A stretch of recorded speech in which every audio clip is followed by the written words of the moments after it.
Hello my dear beautiful bastards and welcome back to Planet Coaster. I'm very pleased that all of you are liking this series and the first episode, but despite all of the comments saying how it is awesome and great, I just wasn't pleased with the stuff I've done. If you remember, I talked about creating the wooden platform myself and then overlaying it everywhere, so that was my first goal here. I aligned a bunch of planks in a reasonably realistic way, you know, a bit to the left and a bit to the right, and then saved it as a blueprint so I don't have to keep rebuilding it. Next was placing the platform on the sawmill ramp, but I realized that it is not possible to rotate blueprints sideways. This brought a fair amount of irritation to my body, but then I settled with creating a new platform manually. First I added the supporting planks and then plopped down a billion pieces until the entire ramp was covered. Then I had a moment of clarity. The colors. This brown shit just isn't correct, and since I want to make the village as close to the original as possible, I decided to change the entire color scheme of everything, first being the planks. I opted with the dark grey color, which represents Skyrim the best, or at least the buildings of Skyrim. The planks aren't all the same though, there are 2 or 3 different shades of grey in here to add a bit of variety. Next overlaying mission was the sawmill floor, and since copying and pasting blueprints in the game is still a bit wonky and it tickles me in inappropriate places, I created a new blueprint with a longer platform. This was actually not what I should have done. I should have simply copied the blueprint a dozen times on the ground and then copied the entire thing onto the sawmill floor, because if you copy stuff on the ground, it automatically levels, so you don't need to spend time adjusting the level of the blueprint. The floor was eventually done, and then I wanted to change the walls from this sandstone to the castle wall, because the castle wall is customizable, so it is easy to get the colors that fit the theme. I did the same thing with the walkway wall, and I believe that this makes the village look proper.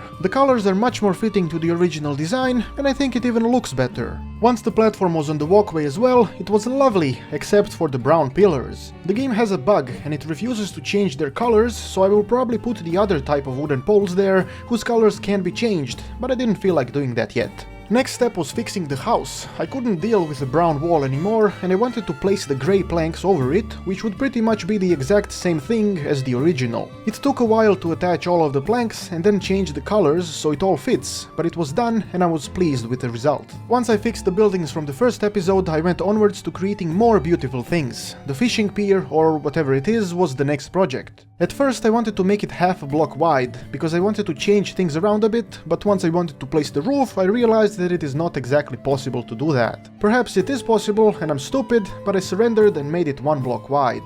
I copied the existing stairs from the walkway and added them to the pier, but they were too big, so I deleted half and then it looked good. Once the roof was there, I put the wooden supports as before, which was kinda enjoyable to do. I can't explain it, but it is oddly satisfying to build stuff in this game. Before moving on to the next building, I noticed a discrepancy in plank numbers. This was unacceptable, so I carefully counted the stairs and made them even smaller, but this time they looked realistic, compared to the original at least. The house on the river opposite of the sawmill was next. Since all of the houses in Riverwood look pretty much the same, I copied the existing house and then started adding modifications to it. First was placing the foundation, which was simple enough, the only stupidity being that I copied the standard castle wall instead of changing the color of the first wall and then copying that one. It would save me maybe 20 seconds, but still, it would be good to turn it into a habit so in the future I can save time. Imagine if you got used to raising and lowering the toilet seat every time you go take a piss. This takes away a second every time you do it. Now what if you go piss every day 5 times? That's half an hour every year that you would save if you just pissed on the toilet seat. So I think it is good to develop certain habits to save time, because every second is important. Since this house has a proper porch, I extended the foundation to the side and added the supports as well as the railing, whose color can't be changed, which irritates me a bit, but I'll find a way to fix it.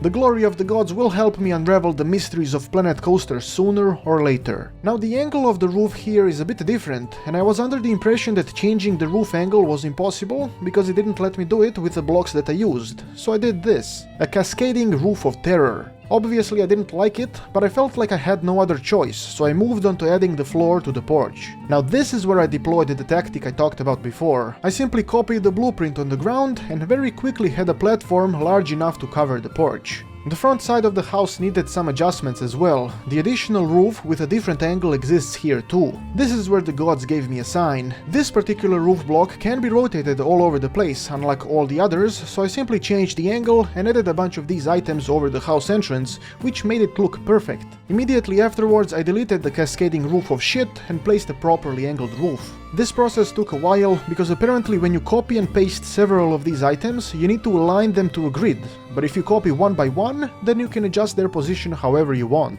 This is what annoys me with the game. The rules for building are all over the place. Half the time I don't even know what the fuck am I allowed to do with the items that I'm using. But anyway, once the roof was there, the classic supports were added under this stylish angle. This episode is full of angles. Angles everywhere. To make the front better, I removed the pre-built platform and added stairs where they should be. After some additional minor adjustments, this is where I stopped for now. I don't know can you tell, but it took me around 3 hours to do what I did in this episode. Once again, mostly because I'm still trying to learn the secrets that this game holds. By the time Riverwood is finished, I will have the skill necessary to build Dragon's Reach, which will be the second Skyrim project in this game. I hope you like the new colors, and please do let me know, do you have any suggestions for future episodes? Not just for Planet Coaster, but for other games too. I'm always looking for things that interest you guys. I have been Petard, your glorious lord, and may the blessings of Petardia eternally touch your butt.